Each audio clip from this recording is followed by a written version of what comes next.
अपने सीट पे नमाज पढ़िए। नमाज अपनी सीट पे पढ़िए। नमाज अंदर करके सीट पे पढ़िए। मजाक मत बनाइए गाड़ी को। ये क्या तरीका? किसी को भी परेशान कर दीजिए, रोड जाम कर दीजिए, रोड पर नमाज पढ़ने। आप लोग को मानसिकता क्या हो गया है?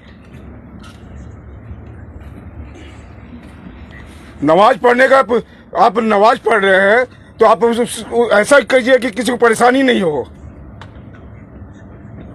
आप नमाज पढ़िएगा, 1000 आदमी को परेशान कीजिएगा, पूरा 72 आदमी डिस्टर्ब हो रहा है यहाँ गाड़ी में। सोच को बदलिए। नमाज पढ़ते हैं तो सोच को बदलिए।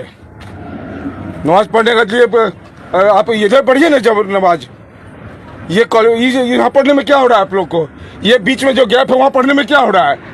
मतलब जान के परेशान करना है लोग को, मतलब ये सोच बना हुआ है। नमाज पढ़िए, बीच में पढ़िए, पूरा गैप, पूरा जगह खाली है यहाँ। क्यों नहीं पढ़ रहे यहाँ?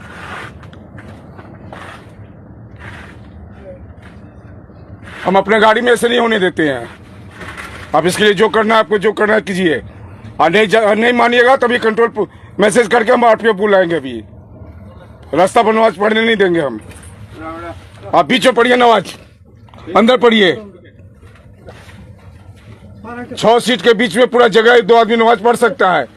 रास्ता जाम करके नमाज पढ़ेंगे ये?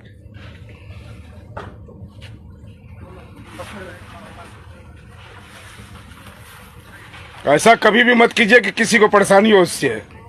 मैं कहता हूं कि जितना इस्लाम को इस तबलीगी जमात ने नुकसान पहुंचाया है उतना किसी ने नुकसान नहीं पहुंचाया है।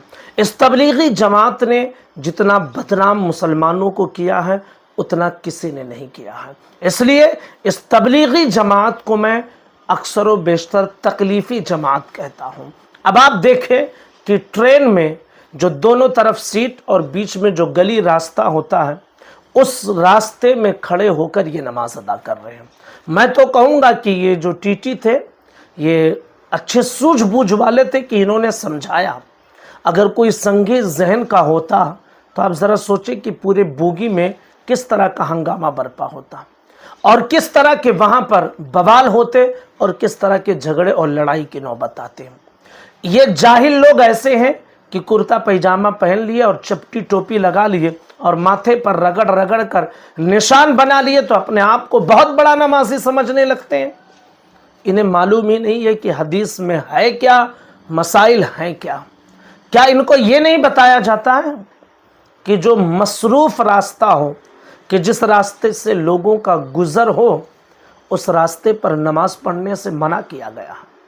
तकलीफ जहां हो रही है लोगों को चलने फिरने आने जाने में, गली तंग हो रही है, मना किया गया है। अगर वक्तन कहीं ज़रूरत पड़े तो परमिशन लेकर, ताकि जो हुकूमत के कारिंदे हैं वो लोगों के आने जाने के लिए कुछ रास्ता हमवार कर दें और वक्ती तौर पर आप इस्तेमाल कर लें। लेकिन यह मिजाज बना लेना कि लोगों के चलने फिरने वाले रास्ते पर नमाज पढ़ेंगे आप और ट्रेन की गली में नमाज पढ़ेंगे। आप बताएं कि इतनी पतली गली कि एक इंसान अगर सीधा चले है तो दूसरा इंसान वहाँ खड़े नहीं हो सकता है, दब जाएगा वो। और आप खड़े होकर वहाँ नियत बांध लें तो आने जाने वालों के लिए क्या होगा?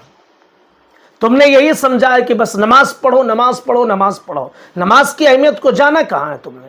क्या ज़रूरी है कि आप उसी वक्त नमाज पढ़ें जैसे ही वक्त शुरू हो जाए? इंतज़ार करो आखिरी वक्त तक। अगर उस बीच में कहीं ट्रेन रुकती है, उतर कर नमाज पढ़ लें, किसी को तकलीफ़ ना दें। ऐसी जगह पर नमाज पढ़ें कि जहाँ पर आना जाना ना हो। और अगर नई कोई सूरत बनती है तो भाई टीटी ने खुद कहा कि आप अपनी सीट पर पढ़ें, किसी को तकलीफ़ क्यों दे रहे हैं? हमने तो ऐसे हादसात भी सुने हैं कि मिसाल के तौर पर इशा का वक्त हो रहा है, ट्रेन 9 बजे स्टेशन पर पहुंचनी है और इन्हें स्टेशन से बस 1 घंटे के फासले पर जाना है, यानी बहुत ज़्यादा तो ये 11 बजे तक अपने घर पर पहुंच जाएंगे। 11 बजे आप अपने घर पर पहुंच रहे ना, अभी इशा का वक्त है। इशा का वक्त कब तक रहता है? सहरी के ख़त्म होने तक रहता है इशा का वक्त। कोई ज़रूरी है कि आप 9 बजे ट्रेन में हैं तो आप उसी वक्त पढ़ लें? 11 बजे आप अपने घर पर जब पहुंचेंगे तब पढ़ लीजिए। लेकिन दिखाना मकसद है कि हम नमाजी हैं, दिखाना मकसद है कि हम तबलीगी जमात के लोग हैं, दिखाना मकसद है कि देखो ہم نماز پڑھتے ہیں، یہ ریاکاری ہے، اور اس ریاکاری کا اجر تمہیں اللہ کی بارگاہ سے نہیں ملے گا، دنیا والوں کو دکھا رہے ہو انہیں سے پاؤ گے۔